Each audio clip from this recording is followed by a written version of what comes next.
എനിക്ക് വന്ന് എക്സാം മൊത്തത്തിൽ ബുദ്ധിമുട്ടായിരുന്നെങ്കിലും ചില ക്വസ്റ്റ്യൻസൊക്കെ കണ്ടപ്പോഴും it was similar to the brilliant questions. Brilliant e learning it was amazing. പപ്പ ഫീസ് അടച്ചും ബുദ്ധിമുട്ട് കൊണ്ട് വരികയില്ല, ബ്രില്യൻറ്റ് എന്നെ പഠിപ്പിക്കുന്നു. സ്കോളർഷിപ്പ് ഉള്ള ഒത്തിരി ഹെൽപ്പിംഗ് ആയിട്ടുള്ള ഒരു അഡ്മിനിസ്ട്രേഷനും ടീച്ചേഴ്സ്. അതിൻ്റെ മുകളിൽ ബ്രില്യൻറ്റിലെ ടീച്ചേഴ്സാണ് അവരെന്ന് പറഞ്ഞിട്ടുണ്ടെങ്കിൽ എപ്പം വേണേലും എത്ര ഹെൽപ്ഫുള്ളാണ്. ഇത്രയും നല്ല ടീച്ചേഴ്സിനെ ഞാൻ കണ്ടിട്ടില്ല. ഒരിക്കൽ പോലും മാർക്ക് കുറഞ്ഞതിന് ഞങ്ങൾ ഇവനെ ശകാരിച്ചിട്ടില്ല. കാരണം അവൻ്റെ ഹാർഡ് വർക്ക് ചെയ്യുന്നുണ്ടെന്നുള്ള ഒരു ഉത്തമ ബോധ്യം ഞങ്ങൾക്കുണ്ടായിരുന്നു.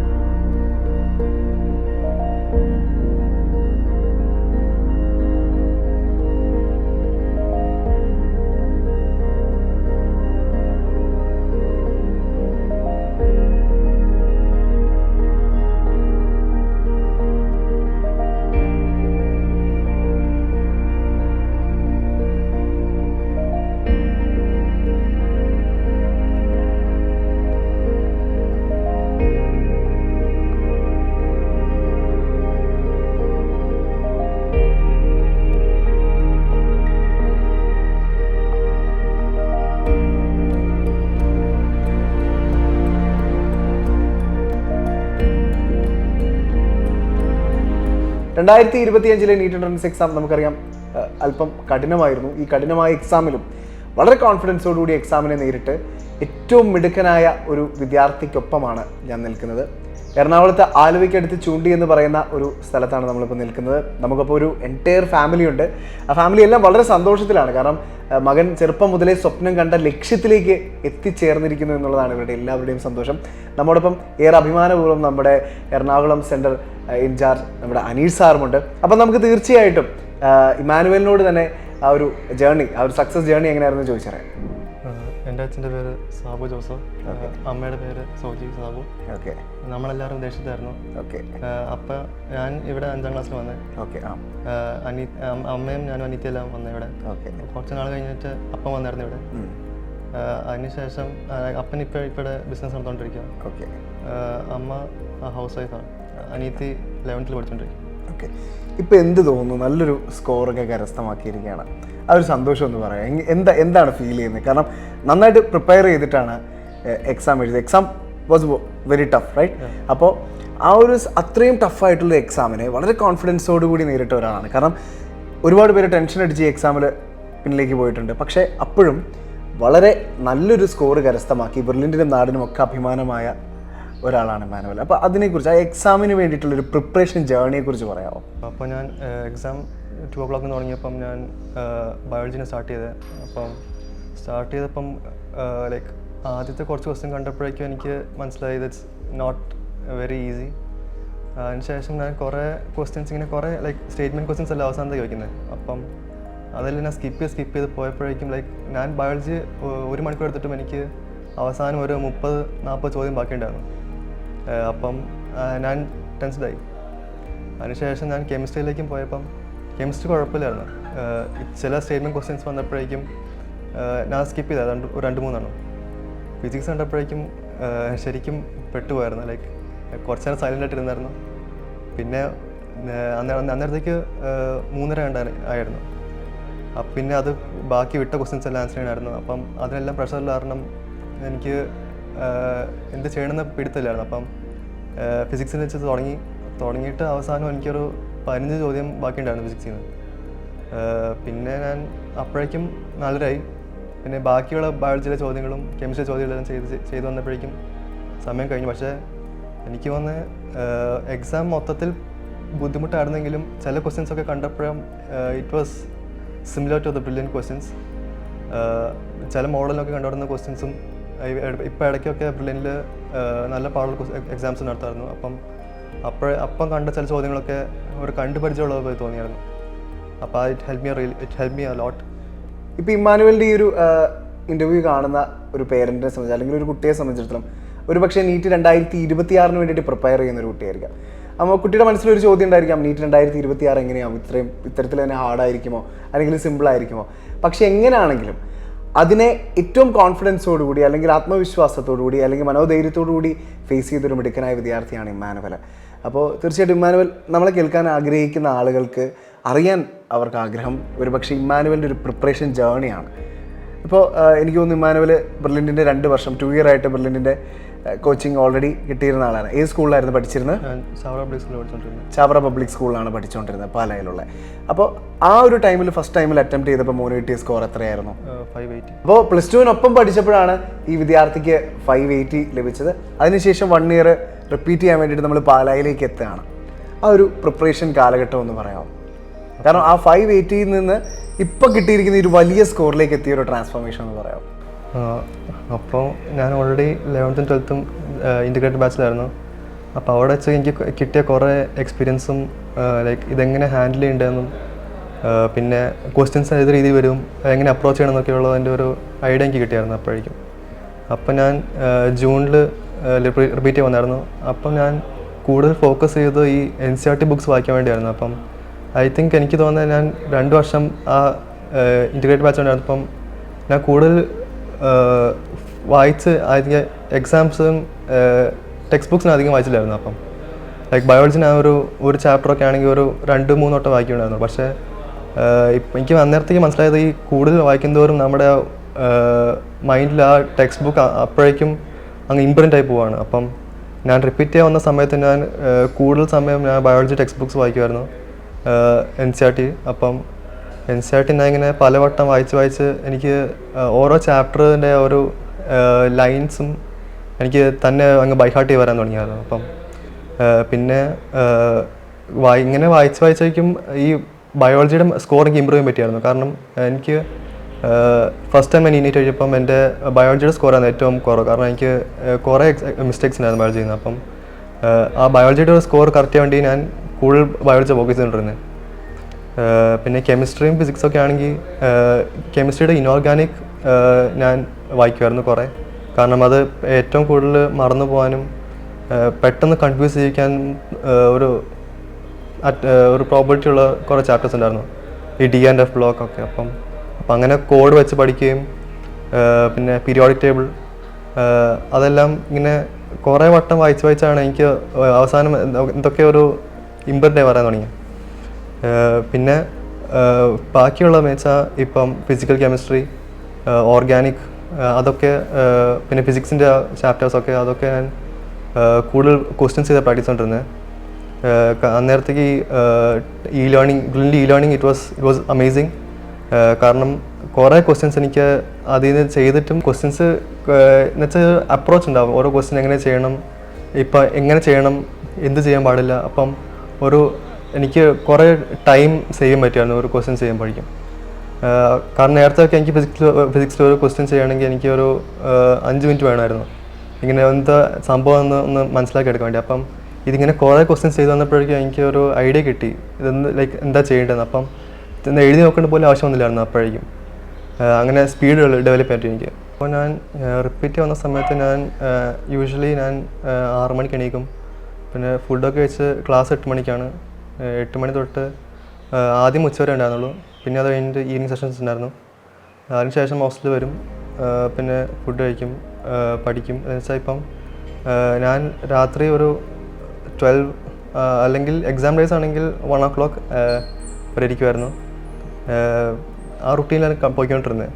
പിന്നെ അവസാനം ഈ പോർഷൻസ് എല്ലാം കഴിഞ്ഞപ്പോഴേക്കും ഈ ഓൾ യൂണിറ്റ് മോഡൽ എക്സാംസ് തുടങ്ങുന്നതിന് മുമ്പ് കുറേ ടൈം ഉണ്ടല്ലോ, അപ്പം കാണുന്ന ക്ലാസ് ഒന്നുമില്ല. അപ്പം ഞാൻ റെഫറൻസിന് പോകുമായിരുന്നു. ഞാൻ രാത്രി 10 മണി റെഫറൻസ് ഇരിക്കുമായിരുന്നു. റെഫറൻസ് നിന്നപ്പം കുറച്ചുകൂടി എനിക്ക് ഫോക്കസ് ചെയ്യാൻ പറ്റുമായിരുന്നു കുറേ കൂടി, കാരണം എക്സ്റ്റേണൽ ഡിസ്റ്റർബൻസ് ഒന്നുമില്ല. പിന്നെ അതിന് ശേഷം റെഫറൻസ് ഇരുന്നിരുന്ന് മടുത്തപ്പോഴേക്കും ഞാൻ തിരിച്ച് ഹോസ്റ്റലിലേക്ക് പോയായിരുന്നു. ഇങ്ങനെ ഞാൻ ശരിക്കും ചെയ്തുകൊണ്ടിരുന്നത് ഞാൻ ബയോളജി വായിക്കും, ഫിസിക്സ് കെമിസ്ട്രിയും ക്വസ്റ്റ്യൻസും ചെയ്യും. ഇതായിരുന്നു ഞാൻ മെയിനായിട്ട് ചെയ്തുകൊണ്ടിരുന്നത്. മക്കളുടെ നല്ല ഭാവി എന്ന് പറയുന്നത് ഇതൊരു പേരൻറ്റിൻ്റെയും സ്വപ്നമാണ്. അപ്പോൾ തീർച്ചയായിട്ടും ഇന്ന് ഇമ്മാനുവലിൻ്റെ പേരൻസ് വളരെ ഹാപ്പി ആയിട്ടാണ് ഇന്ന് ഇവിടെ ഇരിക്കുന്നത്. കാരണം മകൻ ഇത്ര നല്ല സ്കോർ നേടി മകൻ്റെ സ്വപ്നത്തിലേക്ക് എടുക്കാൻ പോവുകയാണ്. അപ്പോൾ തീർച്ചയായിട്ടും സാർ, മോൻ്റെ ലക്ഷ്യം സ്വന്തം ലക്ഷ്യം പോലെ കണ്ട് അവനെ ഏറ്റവും കൂടുതൽ സപ്പോർട്ട് ചെയ്ത ആളുകളാണ് ഇവിടുത്തെ പേരൻസ് എന്ന് പറയുന്നത്. അപ്പോൾ സാറ് ശരിക്കും എന്ത് ചെയ്യുമായിരുന്നു അബ്രോഡ്? ഞാൻ ഇലക്ട്രിക്കൽ സെക്ഷനിൽ വർക്ക് ചെയ്യുമായിരുന്നു അബുദാബി എയർപോർട്ടിൽ. ഓക്കെ. ഏകദേശം 22 വർഷത്തോളം. അതെ. മോൻ പഠിച്ചത് അബുദാബി സെൻറ്റ് ജോസഫ് സ്കൂളിലാണ്. 4ാം ക്ലാസ് വരെ. തുടക്കം KG1 KG2 എന്നൊക്കെ പറയുന്നത് ആൾ കുറച്ച് ഉഴപ്പവും ഒക്കെ ആയിരുന്നു.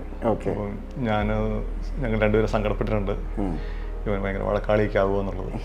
പക്ഷേ അത് നേരെ തിരിഞ്ഞ് ഫസ്റ്റ് സ്റ്റാൻഡേർഡ് സെക്കൻഡ് സ്റ്റാൻഡേർഡൊക്കെ ആയത്തേക്കും അവൻ്റെ ആ ഉഴപ്പെല്ലാം മാറി ആൾ നല്ല മിടുക്കനായി.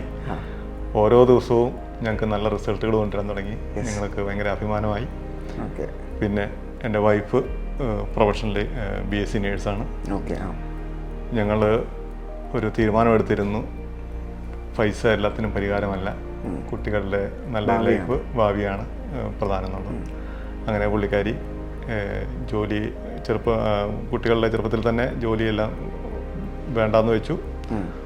കുട്ടികളുടെ പഠിത്തമായിരുന്നു പഠിത്തമാണ് ഏറ്റവും ഇമ്പോർട്ടൻറ്റ്. അപ്പോൾ എപ്പോഴും തന്നെ പഠിപ്പിക്കുന്ന ഒരു സീനാണ് ഞാൻ കാണുന്നത്. ബാക്കി സാധ്യമായ സപ്പോർട്ടുകളൊക്കെ ഞാൻ ചെയ്യും. അങ്ങനെ 4th സ്റ്റാൻഡേർഡ് ആയപ്പോൾ ഞങ്ങളൊരു തീരുമാനമെടുത്തു നാട്ടിലേക്ക് സെറ്റിൽ ചെയ്യാന്നുള്ളത്. അതായത് നമ്മുടെ മാതൃഭാഷ വിട്ട് കളിക്കണ്ട, അപ്പോൾ കേരളത്തിലെ കൾച്ചറിൽ വളരണം എന്നുള്ള ഒരു ആഗ്രഹവും മനസ്സിലുണ്ടായിരുന്നു. അങ്ങനെ 5th സ്റ്റാൻഡേർഡിൽ ആലുവ ജീവ സ്കൂളിൽ മോന് അഡ്മിഷൻ എടുത്തു. 2016 അവരെ നാട്ടിൽ സെറ്റിൽ ചെയ്തു. ഞാൻ 2019 തിരിച്ച് നാട്ടിലേക്ക് സെറ്റിലായി. ഇവർക്കൊരു സപ്പോർട്ട് എന്നുള്ള രീതിയിൽ. കാരണം പിള്ളേരൊക്കെ വലുതായപ്പോൾ ഹാൻഡിൽ ചെയ്യാനുള്ളൊരു ബുദ്ധിമുട്ട്. അപ്പോൾ ഞാനും കൂടെ സപ്പോർട്ടിനായിട്ട് വന്നു. പിന്നെ ഇവിടെ കുറച്ച് ബിസിനസ്സൊക്കെയായിട്ട് ഞങ്ങൾ പോകുന്നു. മോന് ഓരോ വർഷവും നല്ല റിസൾട്ട്, ജീവാസിലേക്കാണെങ്കിലും ടീച്ചേഴ്സിനൊക്കെ ഭയങ്കര കാര്യമായിരുന്നു. നല്ല രീതിയിൽ തന്നെ 98% മാർക്ക് മേടിച്ച് അവന് 10ാം ക്ലാസ്സിൽ സെക്കൻഡ് ടോപ്പറായിരുന്നു സ്കൂളിൽ. പിന്നെ അങ്ങനെ നല്ല രീതിയിൽ പോകുന്നു. അവിടെ നിന്ന് ബ്രില്യൻറ്റിലേക്ക് എത്തിയൊരു ജേർണി എങ്ങനെയാണ്? മോന് ഡോക്ടർ ആവണമെന്നുള്ളൊരു സ്വപ്നം എന്ന് മുതലാണ് മോൻ കണ്ടു തുടങ്ങുന്നത്, അതോ അത് നമ്മുടെ ഒരു ആഗ്രഹമായിരുന്നു? എങ്ങനെയാണ് അതിലേക്കുള്ളൊരു വരവും അതിൽ ബ്രില്യൻ്റ് ആണ് ഏറ്റവും ബെസ്റ്റ് ഓപ്ഷൻ എന്നുള്ള തിരിച്ചറിവിൽ എങ്ങനെ എത്തി? വൈഫിനൊരാഗ്രഹം ഉണ്ടായിരുന്നു മോനെ ഡോക്ടർ ആക്കണം എന്നുള്ളത്. അപ്പോൾ അത് ഇവർ തമ്മിൽ ഡിസ്കസ് ചെയ്തു. അപ്പോൾ എന്നോടും കാര്യങ്ങളൊക്കെ ഷെയർ ചെയ്തു. അപ്പോൾ ഞാൻ ഇവനൊരു ചലഞ്ചായിട്ട് എടുക്കാൻ വേണ്ടിയിട്ട് 7th സ്റ്റാൻഡേർഡിൽ ഞാൻ ഇവനോട് പറഞ്ഞു, തമാശ രൂപയാണെങ്കിലും മനസ്സിൽ തമാശയാണെങ്കിലും പുറത്ത് വന്നത് സീരിയസ് ആയിട്ടാണ് ഞാൻ പറഞ്ഞത്. ഡോക്ടർ ഇമ്മാനുവൽ എന്ന് വിളിക്കാറ് അല്ല, ഞാൻ പറഞ്ഞു പിന്നെ 10ാം ക്ലാസ് വരെ പഠിക്കാനുള്ള ഇന്ധനം എൻ്റെ കയ്യിലുള്ളൂ, ബാക്കി നീ പഠിക്കുന്നത് നിന്റെ മെറിറ്റിലായിരിക്കണം, അത് നീ നിന്റെ മനസ്സിലിരിക്കണം. അവന് ഞാൻ തമാശ രൂപേണ മനസ്സിൽ കൊണ്ടുവന്നിട്ട് പുറത്ത് സീരിയസ് ആയിട്ട് പറഞ്ഞെങ്കിലും അവൻ ആ സീരിയസ് വളരെ ഉത്തരവാദിത്തോടെ ഏറ്റെടുത്തു. നല്ല മിടുക്കനായിട്ട് നല്ല റിസൾട്ട് തന്നു. ഞാൻ അതിൽ ഒരുപാട് അഭിമാനിക്കുന്നുണ്ട്, ഞാൻ എൻ്റെ ഫാമിലി. അവന് +1 ചേർന്നു. +2 ആയത്തേക്കും അവന് ചെറിയൊരു ആഗ്രഹം പ്രകടിപ്പിച്ചു. എനിക്കൊരു സപ്പോർട്ടിനായിട്ട് പാരൻസ് അവിടെ വരുമായിരുന്നു, വലിയ ഉപകാരമായിരുന്നു. കാരണം ഈ രണ്ടും കൂടെ അഡ്ജസ്റ്റ് ചെയ്ത് പോകാൻ ഭയങ്കര ടഫാണ്. പിന്നെ ഹോസ്റ്റലിലെ ഫുഡും അവിടുത്തെ, കാരണം ആളൊരു സൈലൻ്റ് ആണ്, ഒരുപാട് ഫ്രണ്ട്സോ ഒന്നുമില്ല, അങ്ങനെ തമാശകളൊന്നും ഇല്ലാത്ത ആളാണ്. അപ്പോൾ ഒരു വർഷം അവിടെ ചാവറയ്ക്കടുത്ത് ഒരു വീട് വാടകയ്ക്കെടുത്ത് ആ ഒരു വർഷം ഞാൻ അവിടെ ഇവിടെ ആയിട്ടൊരു ഓട്ടത്തിലായിരുന്നു. അതായത് +1 +2 മോൻ എൻട്രൻസ് കൂടി പരിശീലിക്കാൻ വേണ്ടി നമ്മൾ പാലായിക്ക് എത്തുന്നു. അവിടെ ഫാദർ ആണ് അവിടെ ഒരു വീടെടുത്ത് മോനോട് സപ്പോർട്ട് ചെയ്ത് നിൽക്കുകയാണ്. അങ്ങനെ നല്ല രീതിയിൽ അവൻ പെർഫോം ചെയ്തു. പക്ഷേ +2 കൂടെ ഉള്ളത് കൊണ്ട് നമുക്ക് ആദ്യം ഒരു പ്രതീക്ഷയില്ലായിരുന്നു. പക്ഷെ എന്നാലും റിസൾട്ട് വന്നപ്പോൾ ഇത്രയും മാർക്ക് കിട്ടുന്നുള്ള ഒരു സന്തോഷവും ഞങ്ങൾക്ക് ഇല്ലാതില്ല. അതെ, അപ്പോൾ അവൻ ഡെഡിക്കേറ്റഡ് ആയിട്ട് പഠിക്കുന്നുണ്ട്. അവിടെ ഒരു വട്ടം കൂടെ ട്രൈ ചെയ്താൽ ഒരു ചാൻസ് ഉണ്ടെന്നുള്ള. അതെ, അപ്പോൾ അതിൻ്റെ കൂടെ തന്നെ JEE എഴുതിയിട്ടുണ്ടായിരുന്നു. JEEക്ക് നല്ല സ്കോർ ഉണ്ടായിരുന്നു. അപ്പോൾ ഞാൻ അവനോട് ചോദിച്ചു, ഒരു വർഷം റിപ്പീറ്റ് പോകുന്നു അതോ JEE ആയിട്ട് മുന്നോട്ട് പോകുന്ന സെൽഫ് ഫിനാൻസിങ്ങിന് പോകുന്നതിനോട് അവന് താല്പര്യമില്ലായിരുന്നു. ഞാൻ വിടാമെന്നുള്ള എല്ലാ പ്രിപ്പറേഷനിലും ഉണ്ടായിരുന്നു. അപ്പോൾ അവൻ പറഞ്ഞു, പപ്പേനെ ഞാൻ ബുദ്ധിമുട്ടിക്കുന്നില്ല. അന്ന് പപ്പ പറഞ്ഞ ആളുടെ മനസ്സിലുണ്ട്. ആള് പറഞ്ഞു, എനിക്കൊരു വർഷം എല്ലാ കുട്ടികളും +1 +2 കഴിഞ്ഞിട്ട് എൻട്രൻസ് കോച്ചിങ് എന്ന് പറഞ്ഞ് ഒരു വർഷം പോകുന്നുണ്ട്. ആ ഒരു ചാൻസ് എനിക്കും വേണം എന്ന് പറഞ്ഞു. അങ്ങനെ അവന് പ്ലസ് റിപ്പീറ്റ് ചേരാൻ തീരുമാനിച്ചു. അപ്പോൾ അവൻ എന്നോട് ഒരു കാര്യം കൂടെ പറഞ്ഞു, പപ്പ ഫീസ് അടച്ചും ബുദ്ധിമുട്ട് കൊണ്ട് വരികയില്ല, ബ്രില്യൻ്റ് എന്നെ പഠിപ്പിക്കുന്നു. സ്കോളർഷിപ്പ് ഭയങ്കര സന്തോഷവും അവനിലെ ഒരു അഭിമാനം എനിക്ക് തോന്നുന്ന നിമിഷമായിരുന്നു എനിക്കും എൻ്റെ വൈഫ് ഫാമിലിക്കും. അങ്ങനെ തന്നെ 5 പൈസ ഫീസിനത്തിൽ ചിലവാക്കാതെ റിപ്പീറ്റേഴ്സ് കരസ്ഥമാക്കി ഇപ്പം നല്ല സ്കോറോട് കൂടി അഭിമാനത്തിൻ്റെ ഒരു മൂർധന്യത്തിൽ നിൽക്കുന്നു. അതായത് അവനെ ഞാൻ പറഞ്ഞ വാക്കുകൾ അവന് ഹൃദയത്തിലേറ്റി അതിൻ്റെ ആ ഉത്തരവാദിത്വം കൃത്യമായിട്ട് ചെയ്തിരിക്കുന്നു എന്നുള്ളതാണ്. അങ്ങനെ അതാണ് പുള്ളിയുടെ ക്യാരക്ടർ. പിന്നെ എനിക്ക് വളരെ സന്തോഷത്തോട് പറയാനുള്ള ഒത്തിരി ഹെൽപ്പിംഗ് ആയിട്ടുള്ള ഒരു അഡ്മിനിസ്ട്രേഷനും ടീച്ചേഴ്സ്, അധ്യാപകർ. ഓരോ മീറ്റിങ്ങിനൊക്കെ പോകുമ്പോഴത്തേക്കും നമുക്ക് ഒരു കമൻറ്റ് പറയാനില്ല, ഇത് ശരിയല്ല, അല്ലെ അത് എന്താ ഇങ്ങനെ, അല്ലെ ഇങ്ങനെ ശരിയാക്കാമായിരുന്നല്ലോ എന്നൊരു കമൻറ്റ് പറയേണ്ട സാഹചര്യം ഈ കഴിഞ്ഞ 3 വർഷവും ഉണ്ടായിട്ടില്ല. അതാണ് എനിക്ക് ഭയങ്കര ബ്രില്യൻറ്റിനോടുള്ള ഏറ്റവും ഒരു സന്തോഷത്തോട് പറയാനുള്ള കാര്യം. There is no comment. അച്ഛൻ പറയുണ്ടായി, അമ്മ ആരോഗ്യ മേഖലയുമൊക്കെ ബന്ധപ്പെട്ട് നേരത്തെ ഒരു നേഴ്സായിരുന്നു. അന്ന് മുതൽ അമ്മയുടെ ഒരു ആഗ്രഹമായിരുന്നു ഇമ്മാനുവലിനെ ഒരു ഡോക്ടറായിട്ട് കാണണം എന്നുള്ളത്. അപ്പോൾ എനിക്ക് തോന്നുന്നു ആ ഒരു ആരോഗ്യ മേഖലയിലെ തന്നെ ഒരു നേഴ്സായി പ്രവർത്തിച്ചത് കൊണ്ടായിരിക്കാം മകനെ ഒരു ഡോക്ടറായി കാണണം, ആ ഒരു സേവനം എത്രത്തോളമാണെന്ന് റിയലൈസ് ചെയ്തിട്ടായിരിക്കാം. അപ്പോൾ ആ ഒരു സ്വപ്നത്തിലേക്ക് ഇമ്മാനുവലിന് വേണ്ട സപ്പോർട്ടുകൾ, മെൻ്റൽ സപ്പോർട്ടാണല്ലോ ഏറ്റവും വലിയ കാര്യം എന്ന് പറയുന്നത്, അതെങ്ങനെയായിരുന്നു കൊടുത്തുകൊണ്ടിരുന്നത്? ഞാൻ കോട്ടയം മെഡിക്കൽ കോളേജിലായിരുന്നു പഠിച്ചത്. അപ്പോൾ മെഡിക്കൽ സ്റ്റുഡൻസിനെ, ഞങ്ങൾ നേഴ്സിംഗ് സ്റ്റുഡൻസാണ്, മെഡിക്കൽ സ്റ്റുഡൻസിനെ എല്ലാം കാണലുണ്ട്. അപ്പം മോനെ ഒരു ഡോക്ടറായി കാണണമെന്ന് എനിക്ക് നല്ല ആഗ്രഹമായിരുന്നു. കാരണം ഡോക്ടർ എന്ന് പറഞ്ഞാൽ അതൊരു പ്രൊഫഷൻ മാത്രമല്ല, അതൊരു സർവീസ് ടു ഹ്യൂമാനിറ്റിയാണ്. അതിലൊരു ദൈവത്തിൻ്റെ ഒരു കയ്യൊപ്പുണ്ടെന്ന് ഞാൻ പറയുള്ളൂ. അങ്ങനെയാണ് ഞാൻ വിശ്വസിക്കുന്നത്. അപ്പോൾ ഇമ്മാനുവലിൻ്റെ സ്വഭാവം അനുസരിച്ചും മെഡിക്കലിന് ആൾ ഫിറ്റാണെന്ന് എനിക്ക് തോന്നി. മോനെ എല്ലാത്തിനും നല്ല മാർക്കോടെയാണ്. 10th 98.5 ഉണ്ടായിരുന്നു ICSEയിൽ. എല്ലാത്തിനും നല്ല റിസൾട്ട് കൊണ്ടുവന്നു. അപ്പോൾ ഇത് എൻട്രൻസ് ഒക്കെ എഴുതാൻ പറ്റിയ പെർഫെക്റ്റ് കാൻഡിഡേറ്റ് ആണെന്ന് എനിക്ക് തോന്നി. പിന്നെ എനിക്കിതൊരു ഈ എൻട്രൻസ് പഠിത്തം ഒരു ഫ്ലോ ചാർട്ട് പോലെയാണ് ഞാൻ എക്സ്പ്ലെയിൻ ചെയ്യാൻ ആഗ്രഹിക്കുന്നത്. അതായത് 3 or 4 ട്രോഫിക് ലെവലുള്ള ഒരു ഫ്ലോ ചാർട്ട്. അതിൽ ഏറ്റവും താഴത്തെ ലെവലിലുള്ള, ഇപ്പം ഞാൻ താഴെ എന്നാണ് പറയുന്നത്, മുകളിൽ നല്ല താഴെ എന്ന് പറയുകയാണെങ്കിൽ ഏറ്റവും താഴത്തെ ലെവലിലുള്ള ആളാണ് സ്റ്റുഡൻറ്റ്. അതായത് സ്റ്റുഡൻറ്റിന് തോന്നണം, ഓക്കെ എനിക്ക് പോകണം, അവനാണ് ആദ്യം മനസ്സ് വെക്കേണ്ടത്. എനിക്ക് പറ്റും, എന്നെ കൊണ്ട് പറ്റും, എനിക്കിത് പഠിക്കണം. അവൻ്റെ ആ നിശ്ചയദാർഢ്യം, അത് ഇമ്മാനുവൽ എല്ലാ കാര്യങ്ങളും പെർഫെക്റ്റ് ആയിട്ട് ചെയ്തിട്ടുണ്ട്. അതായത് എപ്പോഴും സ്റ്റീഫൻ സാറ് പറയും ഒരു 15 to 16 hours പഠിക്കാൻ തയ്യാറുള്ളവരെ ഇങ്ങോട്ട് വരാവുള്ളെന്ന്. അതുപോലെ പഠിച്ചു. അവർ പറയുന്ന ബ്രില്യൻറ്റ് പറയുന്ന എല്ലാം അവൻ ഫോളോ ചെയ്തു കൃത്യമായിട്ട്. എല്ലാം അവൻ്റെ റോൾ അവൻ പെർഫെക്റ്റ് ആയിട്ട് ചെയ്തു. അതിൻ്റെ മുകളിൽ ബ്രില്യൻറ്റിലെ ടീച്ചേഴ്സാണ്. അവരെന്ന് പറഞ്ഞിട്ടുണ്ടെങ്കിൽ എപ്പം വേണേലും എത്ര ഹെൽപ്ഫുള്ളാണ്. ഇത്രയും നല്ല ടീച്ചേഴ്സിനെ ഞാൻ കണ്ടിട്ടില്ല. ഒരു ദിവസം റെഫറൻസിന് അവനെ കണ്ടില്ലെങ്കിൽ അവൻ്റെ ക്ലാസ് ടീച്ചർ ബെൻസി ടീച്ചർ ഇങ്ങോട്ട് വിളിക്കും, മാം ഇമ്മാനുവലിനെ ഇന്ന് കണ്ടില്ലല്ലോ, എന്ത് പറ്റി? അവനെ കാണാഞ്ഞിട്ട് മനസ്സിനൊരു സങ്കടം. അത്ര ആര് വിളിക്കും, അങ്ങനെ എവിടുത്തെ ടീച്ചേഴ്സ് വിളിക്കും. അതൊക്കെ കാണുമ്പോൾ ഭയങ്കര സന്തോഷമാണ് ഞങ്ങൾ. അതുപോലെ സ്റ്റീഫൻ സാറ്, എല്ലാം കോർഡിനേറ്റേഴ്സ്, അഡ്മിനിസ്ട്രേറ്റേഴ്സ്, സാറുമാരെല്ലാവരും ഭയങ്കര പെർഫെക്റ്റ് സപ്പോർട്ടാണ് ബ്രില്യൻറ്റിൻ്റെ ഭാഗത്തുനിന്ന് ഉണ്ടായിരിക്കുന്നത്. അതുപോലെ ലൈബ്രറി, അവിടുത്തെ ഫുഡ് എല്ലാം നല്ലതാണ്. ഹോസ്റ്റലിലെ അക്കോമഡേഷൻ, വാർഡൻസ് എല്ലാവരും, അതിനകത്ത് ഒന്നും ഒരു മൈനസ് പറയാനില്ല. ബെസ്റ്റാണ് അത്. Brilliant is really brilliant. പിന്നെ അതിന് മുകളിലുള്ളത് ഞാൻ പറയും പേരൻസ്. അത് നമ്മൾ മാക്സിമം സപ്പോർട്ട് കൊടുക്കും ഇമ്മാനുവലിനെ. ഇപ്പോൾ ഒരു പ്രാവശ്യം മാർക്ക് കുറഞ്ഞാലും അത് സാരമില്ല, എന്നിട്ട് 700-ന് മുകളിൽ കിട്ടും, ഇങ്ങനെ ഞങ്ങൾ പറയുള്ളൂ. കോൺഫിഡൻസ് കൊടുക്കും. ഒരിക്കലും ചിലപ്പോൾ എക്സാമിന്, യൂണിറ്റ് എക്സാമിനൊക്കെ മാർക്ക് കുറയലുണ്ട്. അപ്പോൾ ഞങ്ങൾ പറയാം സാരമില്ലടാ, അത് പോട്ടെ, നീ അടുത്ത എക്സാമിന്, ഇപ്പം നെക്സ്റ്റ് മൺഡേ എക്സാം ഉണ്ടല്ലോ, അതൊന്നും ഒരു പ്രശ്നമല്ല, ഇത്രയല്ലേ ഉള്ളൂ കുറവുള്ളൂ, നല്ല മാർക്കാണ്, നീ ട്രൈ ചെയ്തോ, നിനക്ക് 700-ന് മുകളിൽ മാർക്ക് കിട്ടുമെന്ന് ഞങ്ങൾ പറയും. അങ്ങനെ ഇപ്പം 3 എഴുതലായി. അത് പിന്നെ മുകളിൽ ദൈവാനുഗ്രഹം, അതാണ് ഏറ്റവും. ഞാൻ പറയും എപ്പോഴും ഈശോയുടെ മാതാവിൻ്റെ അനുഗ്രഹം തന്നെയാണിത്. നമ്മൾ ഈ താഴെയുള്ള ലെവലിലുള്ള എല്ലാവരും പെർഫെക്റ്റായിട്ട് ചെയ്താൽ ദൈവത്തിന് അനുഗ്രഹിക്കാതിരിക്കാൻ പറ്റിയല്ല. ദൈവാനുഗ്രഹമാണ് ഏറ്റവും വലുത്. ഇവൻ്റെ പഠിത്തത്തിൽ എക്സാംസുകൾ നടക്കുമ്പോൾ മാർക്കുകൾ, ടഫ് എക്സാംസ് ആണെങ്കിൽ മാർക്ക് കുറയും, ഈസി എക്സാംസ് ആണെങ്കിൽ മാർക്ക് കൂടും. ഒരിക്കൽ പോലും മാർക്ക് കുറഞ്ഞതിന് ഞങ്ങൾ ഇവനെ ശകാരിച്ചിട്ടില്ല. കാരണം അവൻ്റെ ഹാർഡ് വർക്ക് ചെയ്യുന്നുണ്ടെന്നുള്ള ഒരു ഉത്തമ ബോധ്യം ഞങ്ങൾക്കുണ്ടായിരുന്നു. കാരണം അവനിൽ ഞങ്ങൾക്ക് അത്രയ്ക്കും വിശ്വാസം ഉണ്ടായിരുന്നു. പിന്നെ അവൻ ഒരിക്കലും ഈ നാഴിക വരെ ഞങ്ങളോടൊരു പരാതി പറഞ്ഞിട്ടില്ല. എനിക്ക് അത് വേണം, ഇത് വേണം. ഒരു പരാതി പലപ്പോഴും ഞങ്ങൾ നിർബന്ധിക്കുക എന്നുള്ളതല്ലാതെ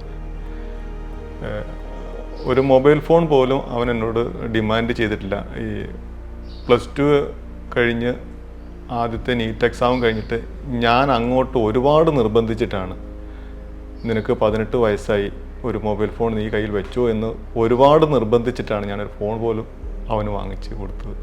ഞാൻ നിർബന്ധിച്ചിട്ട് അവന് വേണ്ട, അത് ഇപ്പോൾ ആവശ്യമില്ല എന്ന് പറഞ്ഞിട്ട് അങ്ങനെ നിൽക്കുന്ന അങ്ങനത്തെ ഒരു സ്റ്റുഡൻ്റായിരുന്നു.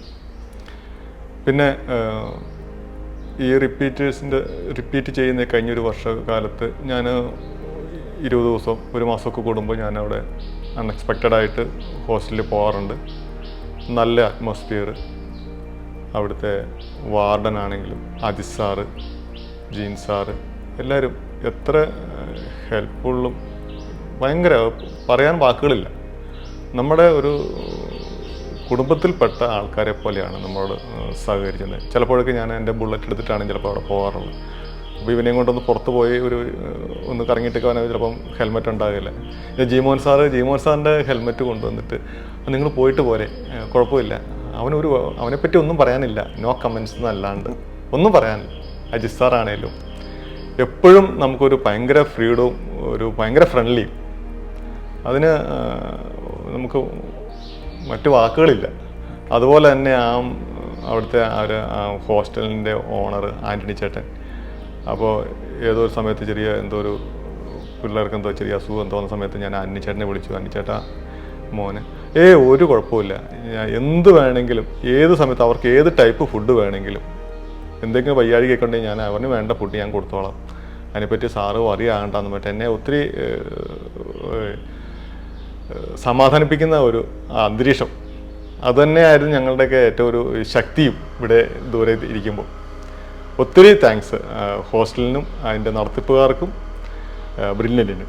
അതുപോലെ ഇമ്മാനുവൽ ബ്രില്യൻറ്റിൽ ക്ലാസ് തുടങ്ങിയിട്ട് ആകെ ഒരു പ്രാവശ്യം കഴിഞ്ഞ ജൂണിലാണ് പോയത്. ജൂണിൽ പോയിട്ട് പിന്നെ ഒരു പ്രാവശ്യം ക്രിസ്മസിന് വേണ്ടി മാത്രമാണ് വന്നത്. ഇടയ്ക്കൊക്കെ 10 days ലീവ് ഉണ്ടാവും, ഓണത്തിന് ക്രിസ്മസിനൊക്കെ. അന്നേരം അവൻ പറയും വേണ്ട മമ്മ, ഞാൻ പഠിക്കാം, ഇപ്പോൾ ഒരു വർഷം ഞാൻ എന്തായാലും പഠിക്കാനായിട്ട് വന്നതല്ലേ, ഞാൻ പഠിക്കട്ടെ. ക്രിസ്മസിന് 4 ദിവസത്തേക്ക് വന്നു. 10 days ലീവ് ഉണ്ട്, 10 days കഴിഞ്ഞപ്പോൾ ചെന്നാൽ മതി. പക്ഷെ അവൻ പറഞ്ഞു വേണ്ട, ഞാൻ 4 ദിവസം പോവുകയാണെങ്കിൽ ചെല്ലുമ്പോൾ മോഡൽ എക്സാം ഉണ്ട്, ഇപ്പോൾ വെക്കേഷൻ അടുത്ത വർഷമാണെങ്കിലും ആകാമല്ലോ.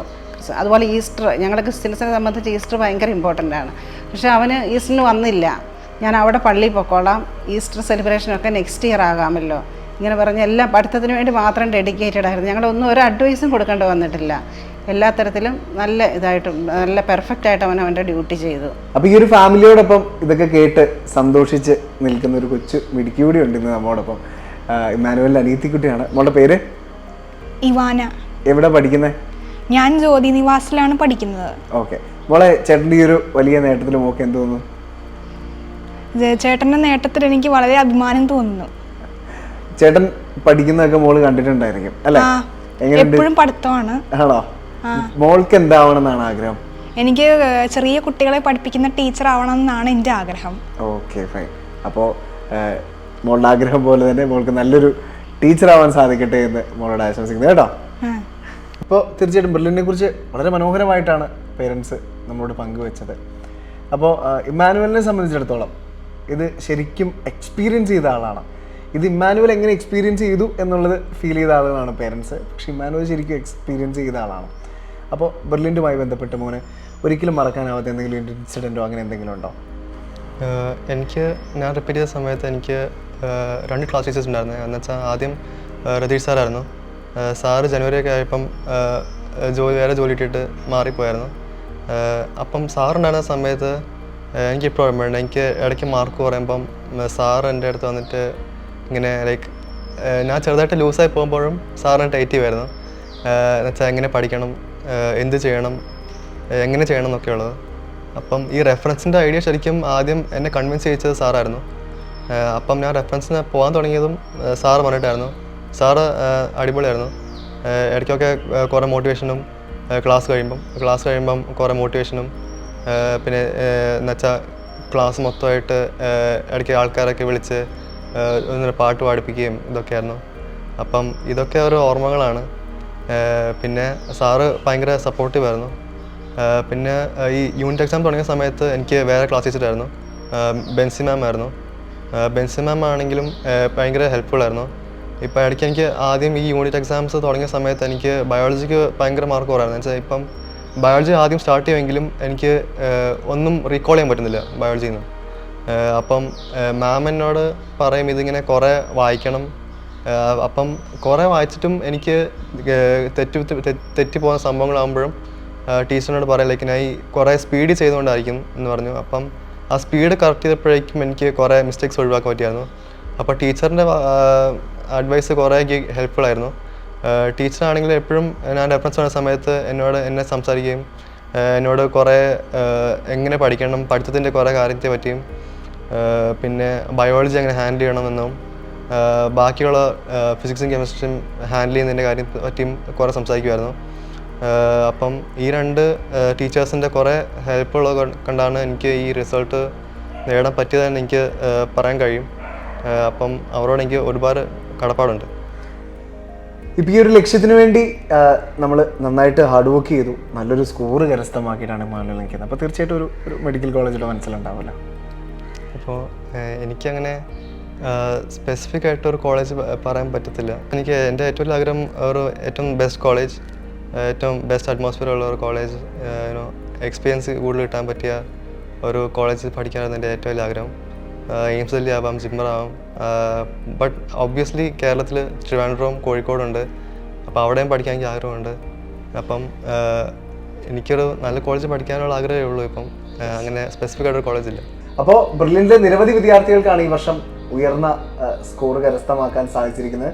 വരുന്ന വർഷവും രാജ്യത്തെ പ്രീമിയർ ഇൻസ്റ്റിറ്റ്യൂട്ടുകളിൽ അഡ്മിഷൻ നേടുന്ന വിദ്യാർത്ഥികളെല്ലാവരും ബ്രില്യൻ സ്റ്റഡി സെൻ്ററിലെ വിദ്യാർത്ഥികളായിരിക്കും എന്നുള്ളത് നിസ്സംശയം പറയാൻ സാധിക്കും. ഇമ്മാനുവലിനെ പോലെ തന്നെ ഒരുപാട് മിടുക്കരായ വിദ്യാർത്ഥികളാണ് ബ്രില്യൻറ്റിൽ 2025 അപ്പോൾ thank you so much. Brilliant Study Center, India's #1 coaching center for NEET and JEE.